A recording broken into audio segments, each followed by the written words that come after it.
Assalamualaikum warahmatullahi wabarakatuh. Saya Gani Nurwalinda dari Prodi Farmasi S1 Universitas Harapan Bangsa Purwokerto.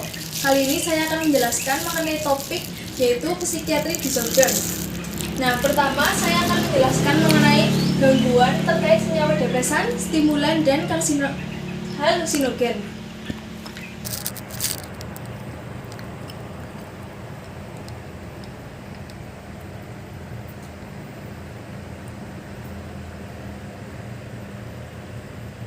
Pertama, saya akan menjelaskan mengenai gangguan dari senyawa depresan. Gangguan depresif adalah gangguan psikiatri yang menonjolkan mood sebagai masalahnya dan dengan berbagai gambaran klinis, yaitu gangguan episode depresif, gangguan distinik, gangguan depresif mayor, dan gangguan depresif unipolar serta bipolar.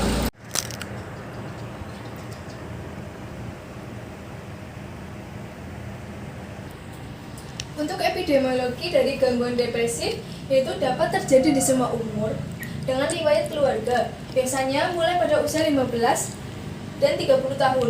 Perempuan itu cenderung 2 kali lipat lebih besar mengalami daripada laki-laki. Setiap tahun, lebih dari 17 juta orang Amerika mengalaminya. Kemudian etiologi pada gangguan ini yaitu gangguan pada neurotransmitter, norepinefrin, serotonin, dan dopamin, dan berbagai faktor psikologis lainnya. Kemudian untuk terapinya, kita bisa menggunakan terapi farmakologi seperti imipramin, amitriptilin, SSRI, fluoxetine, sertralin, MAO, dan masih banyak lagi lainnya. Kemudian kita juga bisa menggunakan terapi fisik dan terapi perubahan perilaku seperti ECT. Kemudian kita juga bisa menggunakan terapi psikoterapi.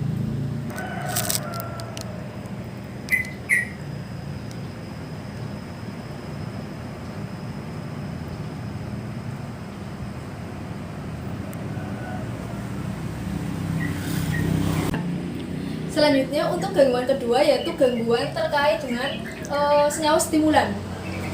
Gangguan stimulan adalah jenis gangguan penggunaan zat yang melibatkan penyalahgunaan stimulan. Ini didefinisikan dalam DSM-5 sebagai penggunaan terus-menerus zat jenis amfetamin, kokain, atau stimulan lain yang menyebabkan gangguan atau distres yang signifikan secara klinis dari ringan hingga parah. Untuk epidemiologi sendiri, penggunaan stimulan pada manusia menyebabkan penurunan berat badan yang cepat, efek kardiovaskuler seperti peningkatan detak jantung, pernafasan, dan tekanan darah, efek samping emosional atau mental, serta perubahan jalur kelangsungan hidup yang diketahui. Sekitar 200 juta orang Amerika menggunakan beberapa jenis stimulan dalam 1 tahun terakhir. Untuk gejalanya itu berupa kegagalan untuk mengontrol penggunaan dan frekuensi penggunaan, nafsu makan meningkat, depresi, insomnia, dan ansietas. Untuk terapinya, kita juga dapat menggunakan terapi dari alkohol, benzodiazepin, gangguan penyalahgunaan kokain bisa menggunakan antagonis dopamin, antipsikotik tipikal dan antipikal, dan antagonis reseptor dan ekopipam. Untuk gangguan penyalahgunaan amfetamin, kita bisa menggunakan antagonis reseptor opioid, naltrexone, dan antidepresan dopaminergic, bupropion.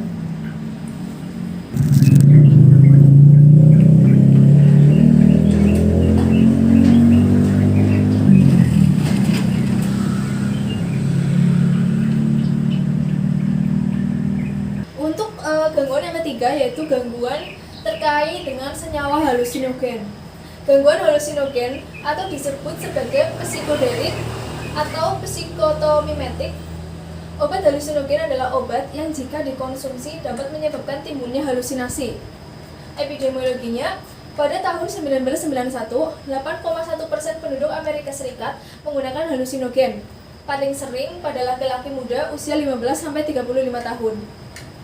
Untuk kulit putih, perbandingan antara kulit putih dan kulit hitam adalah 2:1. Umur 26-34 tahun, pemakaian halusinogen sangat tinggi, 15,5% dengan sekurangnya 1 kali. Untuk diagnosisnya, berdasarkan DSM-4, yaitu pertama gangguan penggunaan halusinogen, keterangan halusinogen, gangguan akibat halusinogen, penyalahgunaan halusinogen, intoksikasi halusinogen, gangguan persepsi mental halusinogen, delirium intoksikasi halusinogen, gangguan mood akibat halusinogen, dan gangguan kecemasan akibat halusinogen. Untuk terapinya kita menggunakan pengobatan terpilih untuk gejala psikiatri akut yang berhubungan dengan intoksikasi halusinogen adalah terapi suportif dan menenangkan atau talking down. Kemudian kita juga bisa terapi seperti perlindungan, pendampingan, dan penentraman.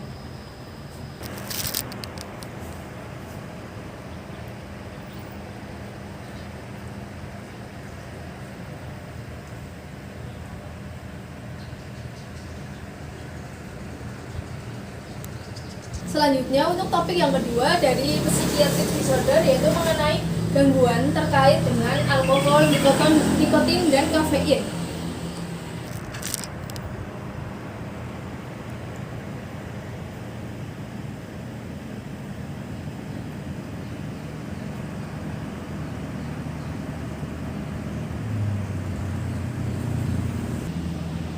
Untuk gangguan yang pertama, saya akan menjelaskan mengenai gangguan yang terkait dengan alkohol. Gangguan ini bisa disebut dengan alkoholisme, yaitu pola konsumsi alkohol yang melibatkan kesulitan dalam pengendalian konsumsi alkohol, preokupasi terhadap minuman beralkohol. Patofisiologinya yaitu diperantarai oleh mekanisme utama aksi alkohol dalam meningkatkan inhibisi pada sinaps GABA dan mengurangi eksitasi pada sinaps glutamat. Alkohol meningkatkan pelepasan dopamin dan dopamin di neuron dopamin pada UTA dan aksi penting untuk memperkuat aspek adiktif alkohol. Alkohol juga beraksi pada reseptor mu dan menyebabkan pelepasan opioid endogen seperti enkefalin. Hal ini berkontribusi pada timbulnya adiksi alkohol. Untuk etiologinya yaitu berupa faktor personal, sosial, faktor genetik, dan faktor lingkungan.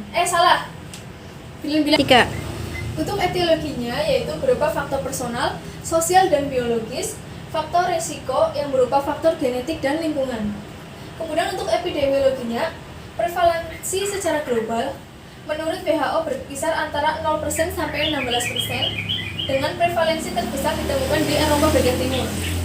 Di Indonesia sendiri, 8% pernah mengonsumsi sepanjang hidupnya dan 5% aktif mengonsumsi alkohol dalam setahun terakhir. Untuk terapi pada alkoholisme yaitu bisa menggunakan pemberian farmakoterapi maupun psikoterapi yang dilakukan oleh tenaga medis dan psikiater yang telah dilatih BNN. Psikoterapi misalnya dengan kognitif behavioral terapi dan terapi perilaku atau terapi sosial.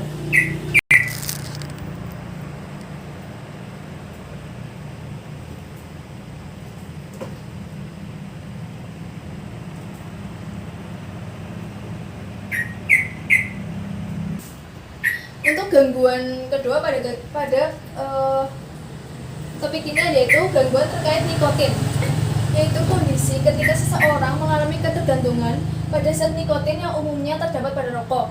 Etiologinya yaitu terlalu sering merokok atau mengonsumsi produk hasil tembakau. Faktor usia, genetik, depresi, lingkungan, dan penyalahgunaan nafsa.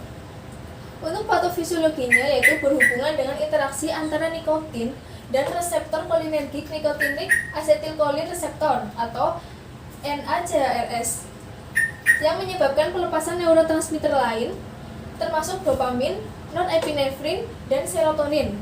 Setelah paparan berulang dengan nikotin agar terjadi upregulasi NACHRS sehingga terjadi desensitisasi respon nikotin. Akibatnya, untuk memperoleh efek yang sama dibutuhkan dosis yang lebih besar sehingga berkembang menjadi ketergantungan.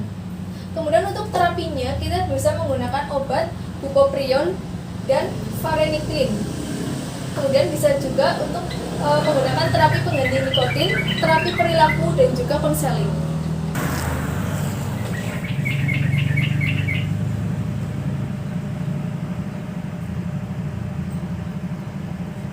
Selanjutnya, gangguan yang ketiga pada topik ini yaitu mengenai gangguan terkait dengan kafein atau disebut juga kafeinisme, yaitu keadaan keracunan yang disebabkan oleh konsumsi kafein yang berlebihan. Epidemiologinya menurut DSM-4, prevalensi gangguan terkait kafein yang sebenarnya tidak diketahui, tetapi 85% orang dewasa mengonsumsi kafein setiap tahun. Di Amerika Serikat sendiri, orang dewasa mengonsumsi 200 mg kafein per hari. Gejala pada kafeinisme dosis tinggi yaitu otot berkedut, aliran pikiran dan ucapan bertele-tele, takikardi, dan aritmia jantung, periode tidak habis, agitasi psikomotrik, dan anoreksia. Untuk terapinya, kita bisa menggunakan terapi dari obat analgesik, contohnya aspirin.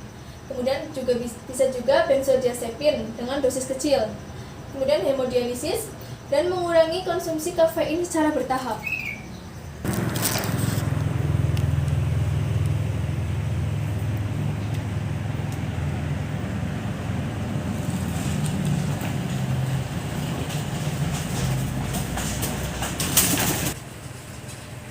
Itu topik yang ketiga pada psychiatric disorder, yaitu tentang gangguan pola makan dan attention deficit atau hyperactivity disorder.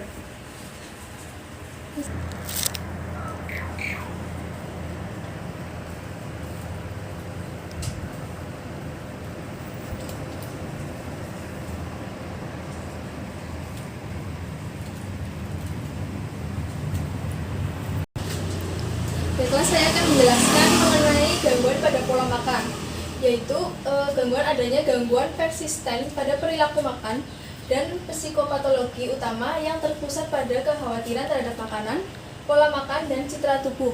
Misalnya itu bulimia nervosa, anoreksia nervosa, binge eating disorder, dan ortorexia nervosa. Untuk patofisiologinya itu diawali dari kekhawatiran mengenai bentuk tubuh dan berat badan sehingga akibat distori dalam memandang tubuhnya dan bagaimana hal ini membentuk identitas personalnya. Misal, seorang pasien mempunyai distori pikiran bahwa tubuhnya terlalu gemuk yang akan selalu diejek. Nah, distori ini yang akan menimbulkan kecemasan yang berakibat pada timbulnya perilaku kompensasi ekstrim.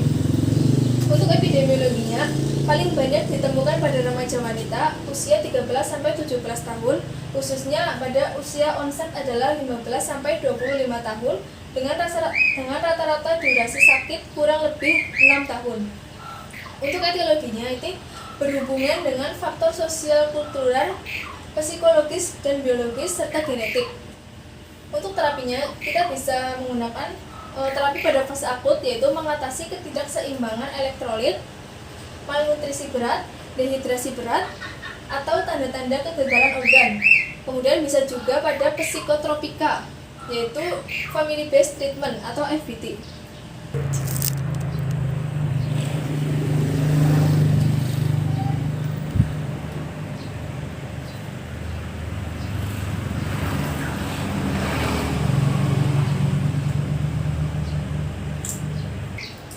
Selanjutnya saya akan menjelaskan mengenai attention deficit atau hyperactivity disorder, yaitu merupakan gangguan mental yang menyebabkan seseorang sulit untuk memusatkan perhatian. Ini biasanya terjadi pada anak-anak, serta memiliki perilaku impulsif dan hiperaktif sehingga dapat berdampak pada prestasi anak di sekolah. Untuk epidemiologinya, prevalensi ADHD diperkirakan berkisar 2-9,5% pada anak usia sekolah. Kejadian ini dilaporkan di Amerika Serikat bervariasi dari 2%-20%. Pada anak usia sekolah 3-5%, pada anak pubertas angka kejadian ADHD kurang dari 1% dan di Swedia sekitar 2,1-8%. Untuk patofisiologi dari ADHD yaitu genetik atau lingkungan atau gendatik atau DRD4 atau faktor biologis lain yang menyebabkan disfungsi korteks prefrontal dan parietal ganglia bassalis yang akan menyebabkan gangguan proses regulasi perilaku dan disfungsi sistem inhibisi perilaku. Kemudian ini menyebabkan inatensi dan hyperactivity, impulsivity, dan lain-lain. Dan kemudian yang menyebabkan ADHD. Untuk etiologinya itu dari faktor genetik, faktor lingkungan, gangguan pada pola aliran listrik otak atau gelembung otak. Terapinya bisa menggunakan terapi farmakologik seperti obat-obatan, contohnya adalah obat stimulan, antidepresan, dan obat lain. Untuk non-farmakologinya, bisa menggunakan edukasi pada pasien dan keluarganya, kemudian perubahan perilaku pasien dan psikoterapi.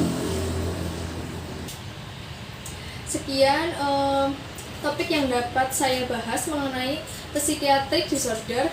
Kurang lebihnya saya mohon maaf, semoga bermanfaat. Wassalamualaikum warahmatullahi wabarakatuh. Itu topik yang ketiga pada psychiatric disorder, yaitu tentang gangguan pola makan dan attention deficit atau hyperactivity disorder.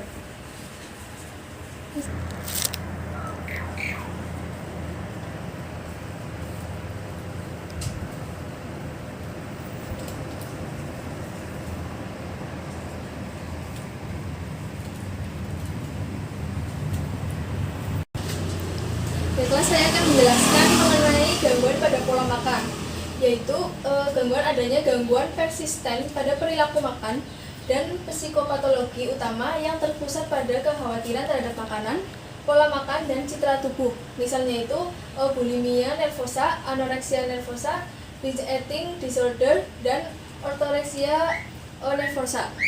Untuk patofisiologinya itu diawali dari kekhawatiran mengenai bentuk tubuh dan berat badan sehingga akibat distori dalam memandang tubuhnya dan bagaimana hal ini membentuk identitas personalnya.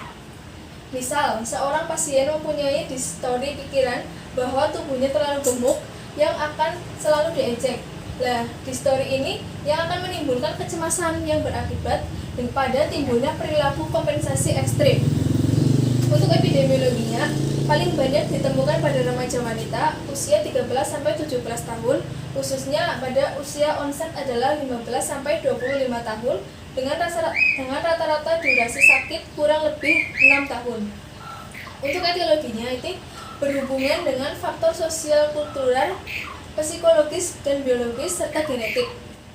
Untuk terapinya, kita bisa menggunakan terapi pada fase akut, yaitu mengatasi ketidakseimbangan elektrolit, malnutrisi berat, dehidrasi berat, atau tanda-tanda kegagalan organ. Kemudian bisa juga pada psikotropika, yaitu family based treatment atau FBT.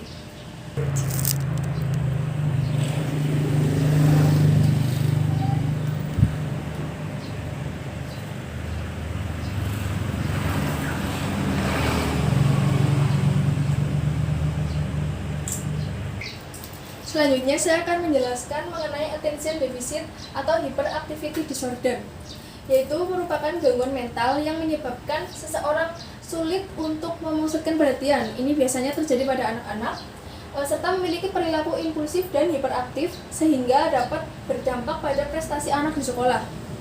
Untuk epidemiologinya, prevalensi ADHD diperkirakan berkisar 2-9,5% pada anak usia sekolah.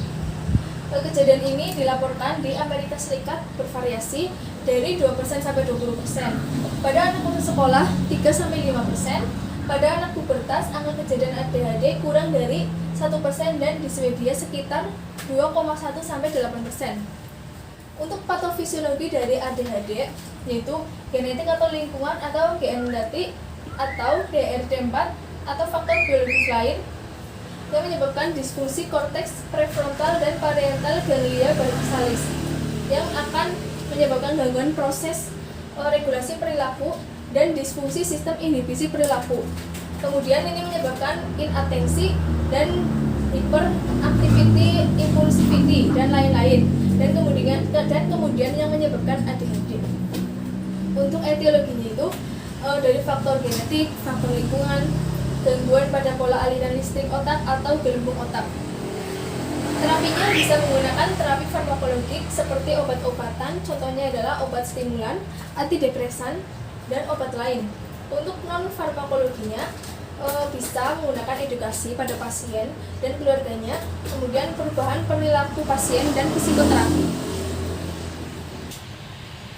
Sekian topik yang dapat saya bahas mengenai psychiatric disorder.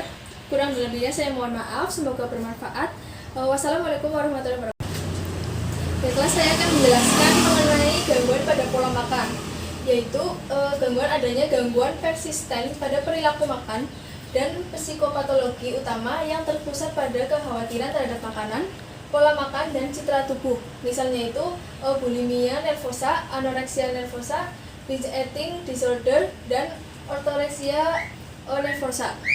Untuk patofisiologinya itu diawali dari kekhawatiran mengenai bentuk tubuh dan berat badan sehingga akibat distori dalam memandang tubuhnya dan bagaimana hal ini membentuk identitas personalnya. Misal, seorang pasien mempunyai distori pikiran bahwa tubuhnya terlalu gemuk yang akan selalu diejek. Nah, distori ini yang akan menimbulkan kecemasan yang berakibat pada timbulnya perilaku kompensasi ekstrim. Untuk epidemiologinya, paling banyak ditemukan pada remaja wanita usia 13-17 tahun, khususnya pada usia onset adalah 15-25 tahun, dengan rata-rata durasi sakit kurang lebih 6 tahun. Untuk etiologinya itu berhubungan dengan faktor sosial kultural, psikologis, dan biologis, serta genetik.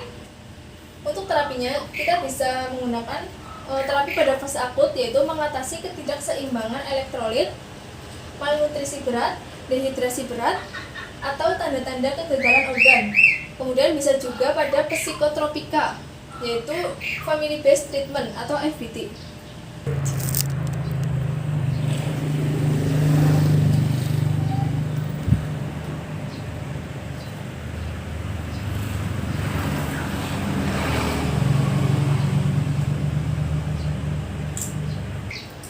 Selanjutnya saya akan menjelaskan mengenai attention deficit atau hyperactivity disorder, yaitu merupakan gangguan mental yang menyebabkan seseorang sulit untuk memusatkan perhatian. Ini biasanya terjadi pada anak-anak, serta memiliki perilaku impulsif dan hiperaktif sehingga dapat berdampak pada prestasi anak di sekolah.